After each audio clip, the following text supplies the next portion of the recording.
Breaking news. নবম জাতীয় বেতন স্কেল বাস্তবায়ন প্রক্রিয়া নিয়ে দেশব্যাপী যে অনিশ্চয়তা সৃষ্টি হয়েছে তা এখন সরকারি কর্মকর্তা কর্মচারীদের জন্য একটি গভীর সংকট হিসেবে দেখা দিয়েছে। সাম্প্রতিক তথ্য উপাত্ত বিশ্লেষণে এটি পরিষ্কার যে বর্তমান অন্তর্বর্তীকালীন সরকারের অবশিষ্ট সময়ের মধ্যে নতুন বেতন কাঠামো কার্যকর হওয়ার সম্ভাবনা অত্যন্ত কম। এই পরিস্থিতিতে সরকারি চাকরিজীবীদের বিভিন্ন সংগঠন দৃঢ় অবস্থান নিয়েছে এবং আগামী ২ জানুয়ারি শুক্রবার সারা দেশে প্রতীকী অনশন কর্মসূচি ঘোষণা করেছে। সংগঠন নেতারা নিশ্চিত করেছেন জেলা ও উপজেলা পর্যায়ে এই শান্তিপূর্ণ কর্মসূচি একযোগে পালিত হবে। চলতি বছরের জুলাই মাসে নবম বেতন স্কেল প্রণয়নের উদ্দেশ্যে জাতীয় বেতন কমিশন গঠন করা হয়। কমিশনকে ৬ মাসের একটি সময়সীমার ভেতর পূর্ণাঙ্গ সুপারিশ প্রস্তুত করে সরকারের নিকট জমা দেওয়ার দায়িত্ব দেওয়া হয়েছিল। কিন্তু দুর্ভাগ্যবশত সেই নির্ধারিত সময়সীমা অতিক্রান্ত হয়ে গেলেও কমিশনের চূড়ান্ত রিপোর্ট এখন পর্যন্ত সরকারের হাতে পৌঁছায়নি।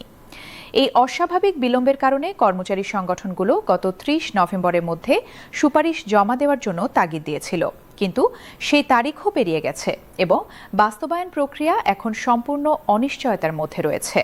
দেশের শীর্ষস্থানীয় গণমাধ্যম RTV সহ বিভিন্ন চ্যানেলে প্রচারিত প্রতিবেদনে অর্থ মন্ত্রণালয়ের সূত্র উল্লেখ করে বলা হয়েছে, বেতন কমিশনের প্রতিবেদন শেষ পর্যায়ে থাকলেও বর্তমান সরকার চূড়ান্ত মুহূর্তে গেজেট প্রকাশের বিষয়ে দ্বিধাগ্রস্ত রয়েছে। এ প্রসঙ্গে অর্থ উপদেষ্টা ডক্টর সালাহউদ্দিন আহমেদ পরিষ্কারভাবে জানিয়েছেন, নতুন বেতন স্কেলের মতো সুদূর প্রসারী এবং বড় আর্থিক সিদ্ধান্ত পরবর্তী নির্বাচিত সরকারের হাতে রেখে দেওয়াই যুক্তিযুক্ত হবে। তিনি বিভিন্ন সময়ে এই অভিমত ব্যক্ত করে আসছেন। অর্থ উপদেষ্টার মতে, একটি জাতীয় বেতন কাঠামো প্রণয়ন শুধুমাত্র বেতন বৃদ্ধির সাধারণ বিষয় নয়, এটি একটি জটিল এবং সময় সাপেক্ষ প্রক্রিয়া যেখানে রাষ্ট্রীয় আর্থিক ক্ষমতা, দীর্ঘমেয়াদী বাজেট পরিকল্পনা, প্রশাসনিক সক্ষমতা এবং কাঠামোগত সংস্কারের নানা দিক জড়িত। অন্তর্বর্তীকালীন সরকারের হাতে যে সীমিত সময় আছে তাতে এই বিশাল কাজ সম্পন্ন করা বাস্তবসম্মত নয় বলে তিনি উল্লেখ করেছেন।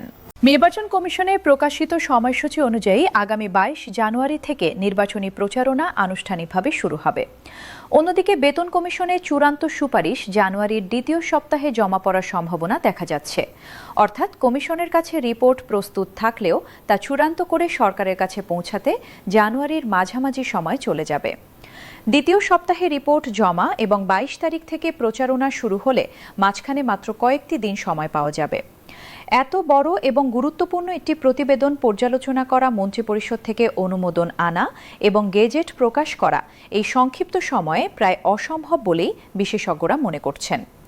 সংশ্লিষ্ট মহল থেকে জানানো হচ্ছে, প্রতিবেদন যদি ডিসেম্বরের প্রথম সপ্তাহে জমা হতো তাহলে সরকারের হাতে পর্যাপ্ত সময় থাকত, কিন্তু এখন যত বিলম্ব হচ্ছে গেজেট প্রকাশের সম্ভাবনা ততই হ্রাস পাচ্ছে। সম্পূর্ণ বিষয়টি এখন অনিশ্চয়তার মধ্যে ঝুলে আছে। নবম বেতন স্কেলে বিলম্বের ফলে সরকারি কর্মচারীদের মধ্যে অসন্তোষ এবং ক্ষোভ তীব্র আকার ধারণ করছে।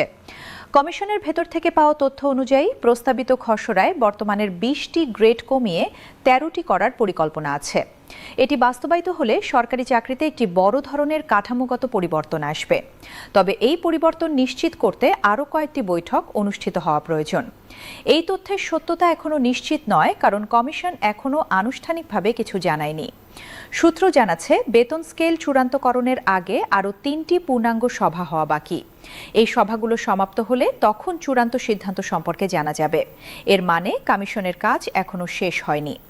সব দিক বিবেচনা করলে মনে হচ্ছে নবম বেতন স্কেল বর্তমান সরকারের আমলে বাস্তবায়িত হবে না।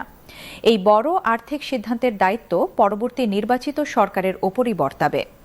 বর্তমান সরকারের কার্যক্রমে এমন কোনো ইঙ্গিত দেখা যাচ্ছে না যে তারা শেষ মুহূর্তে এসে ঝুঁকি নেবে।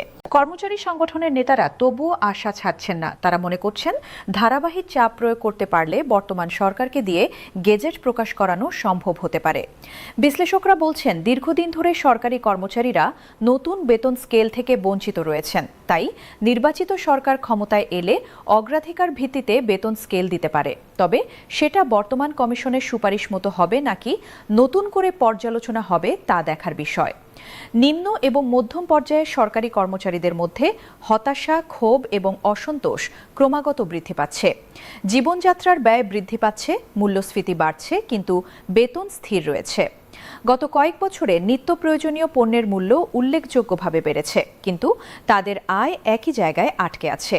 তাই নতুন বেতন স্কেল তাদের কাছে শুধু বেতন বাড়ানোর বিষয় নয়, বরং মর্যাদার সাথে বেঁচে থাকার জন্য অপরিহার্য হয়ে উঠেছে। সংগঠনের প্রতিনিধিরা জানিয়েছেন, ২ জানুয়ারির অনশন কর্মসূচি তাদের আন্দোলনের শুরু মাত্র। এর মাধ্যমে তারা সরকারকে স্পষ্ট বার্তা দিতে চান যে নবম বেতন স্কেল তাদের ন্যায্য অধিকার এবং এই দাবি পূরণ না হওয়া পর্যন্ত আন্দোলন চলতে থাকবে। একজন শীর্ষ নেতা জানিয়েছেন, পরবর্তীতে মানববন্ধন এবং আরও কর্মসূচি থাকবে। তবে নির্বাচন সন্নিকটে থাকায় অতিরিক্ত কঠোর আন্দোলন করা যাবে না। সরকারি চাকরিজীবীরা নিয়মের বাইরে গেলে শাস্তির মুখোমুখি হতে পারেন। সম্প্রতি সচিবালয়ে অর্থ উপদেষ্টাকে ঘেরাওয়ের অভিযোগে নেতাদের রিমান্ড এবং বরখাস্তের ঘটনা ঘটেছে। এটি সরকারের কঠোর সতর্কবার্তা ছিল, তাই এখন কর্মচারীরা সাবধানে নিয়মের ভেতরে থেকে আন্দোলন করছেন।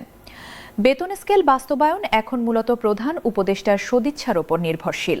তার ইচ্ছা থাকলে নির্বাচনের পূর্বেই গ্যাজেট প্রকাশ হতে পারে, অন্যথায় আরও বিলম্ব হবে। সব মিলিয়ে দেশের লাখো সরকারি কর্মচারীর এই দীর্ঘ অপেক্ষার সমাপ্তি কখন হবে তা এখনও অনিশ্চিতই রয়ে গেছে।